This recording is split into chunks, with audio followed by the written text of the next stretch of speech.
Boa noite a todos. Eu vou dar sequência à nossa conversa, não vou nem dizer que é aula. Gostaria de agradecer a presença de todos, imaginando que vocês entenderam realmente qual que é o objetivo do que nós estamos aqui. O Dr. Zé Antônio já colocou muito bem sobre a medicina do sono, as novidades e o que pode ser feito. O Maurício colocou o que um publicitário pode fazer e necessita que seja feito.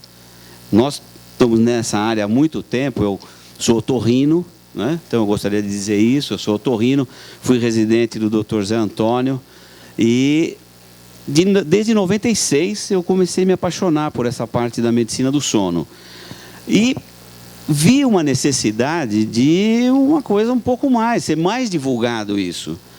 Por quê? Porque envolve todas as especialidades. Então eu vou colocar rapidamente o que é que me trouxe, o que é que me deu essa vontade, o que me anima a continuar e procurar a medicina do sono, suas inter-relações com os outros colegas. Então, o que é que o ronco é a coisa que traz o paciente para a gente? Mas é óbvio que o ronco não é nenhum problema médico, vamos dizer assim. O que traz a queixa é o ronco, mas o problema é a parte sistêmica, as doenças que a apneia do sono traz. E o sintoma principal é a sonolência durante o dia.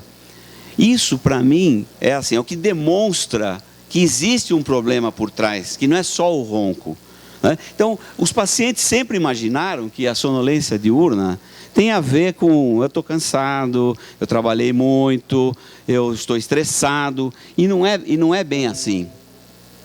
Então, é uma situação que gera um monte de coisas, de efeitos, né? Então, como o Maurício falou, na área do tráfego, quantos pacientes vem com essa queixa, quer dizer, o cara para no farol e dorme no farol. Ou então bate o carro no carro da frente, ou está sempre sonolento, sempre cansado, não tem uma posição para dormir. Então, isso traz algumas alterações. Aqui. E várias causas podem ter, mas a apneia do sono é o que nós estamos reunidos aqui para falar. Então, tem outras causas neurológicas que o Dr. William, como neuro, pode melhor explicar, mas para o otorrino, o que tem de importante realmente é a síndrome da apneia do sono, que causam o quê? Alterações de personalidade, irritabilidade, queda na concentração, queda na memória, perda na libido no homem, obesidade e outras queixas que são multidisciplinares. Então, eu ficava imaginando, mas como que eu, como otorrino, como é que eu vou... Será que só com a minha capacidade, com a minha técnica, eu vou poder resolver todos esses problemas deste paciente? Se eu quisesse ficar como otorrino somente, tudo bem. Mas para tratar a medicina do sono, você tem que desenvolver um pouco mais. E eu tive dificuldade nisso daí. Então, é fácil fazer o diagnóstico. Antigamente, provavelmente, fazer uma polissonografia não era uma coisa tão corriqueira. Hoje já se faz. Tem vários institutos em São Paulo. Lá na clínica nós temos um equipamento que o paciente leva para casa e faz e traz, quer dizer, sem nenhum problema, sem nenhum... Existe a queixa do paciente também. Ele fala, mas vou sair da minha casa, vou dormir. Quer dizer, são vários aspectos que devem ser abordados e devem ser conversados, esclarecidos. Então, normalmente, todo mundo se preocupa mais com o ronco. Existem tabelas de ronco, decibéis e tal, mas existem as queixas principais, que são, por exemplo, a sonolência diurna. Existe uma outra situação, que é existir o ronco sem dessaturação, quer dizer, não tem apneia, mas tem uma hiperresistência das vias aéreas, trazendo uma série de problemas. Isso vai trazer, o ronco é o que traz, como eu disse no começo. Agora, vamos imaginar assim, existe uma diversidade tão grande de pessoas, de fatores que podem trazer essa patologia, que não pode estar simplesmente relacionado ao ronco, a um fator, não, porque ronca. Não é, quer dizer, existe tanta diversidade. Criança pode roncar, um paciente que tem uma alteração ortognática dessa, um paciente desse tipo com obesidade. Então, são vários fatores que devem ser abordados de uma forma no mesmo instante. Qual que era a dificuldade que a gente tinha? A gente começou a perceber que tinha isso. É um problema que tem uma incidência muito grande. E, por exemplo, eu antevia isso, fazíamos o tratamento, a cirurgia e, olha, você tem que procurar um endócrino, um nutricionista ou um fisioterapeuta para recuperar. Não acontecia isso. Quem tem tanta disponibilidade assim para procurar 3, 4 especialistas para resolver um problema, porque eu disse que é. Então, a frustração vinha, talvez, por causa disso. Quer dizer, o paciente ficava bem, mas nunca 100%.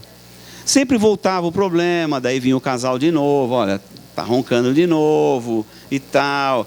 Aí eu já tinha dito uma história que, olha, não vou receitar o CPAP, porque você não vai conseguir usar, então eu vou fazer a cirurgia, mas daí ele vinha e eu já tinha feito a cirurgia, e bom, agora você vai ter que usar o CPAP, quer dizer, ficava uma coisa muito esquisita, muito estranha.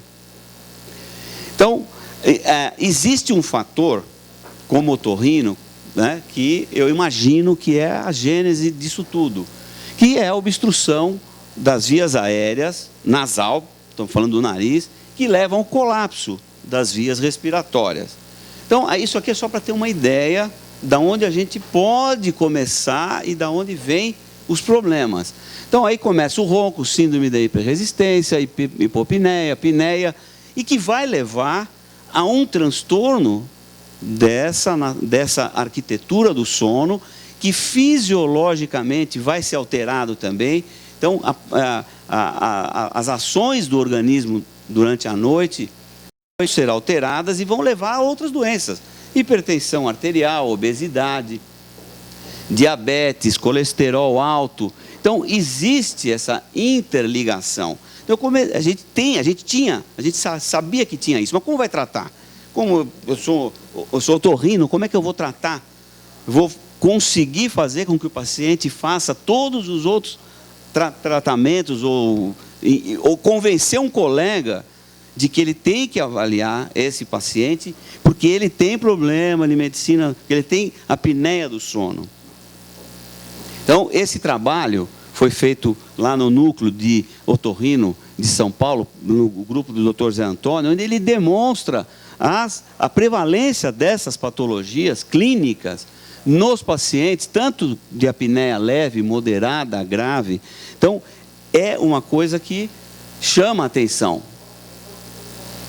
Por exemplo, a obesidade. A gente sabe que reduções de 5 a 10% do peso diminuem o índice de apneia, melhora a sintomatologia. Se tiver uma obesidade mórbida, que faça cirurgia bariátrica. Agora, associar todas essas ações é que se tornou um problema. Era um problema. Eu tinha o meu consultório como otorrino.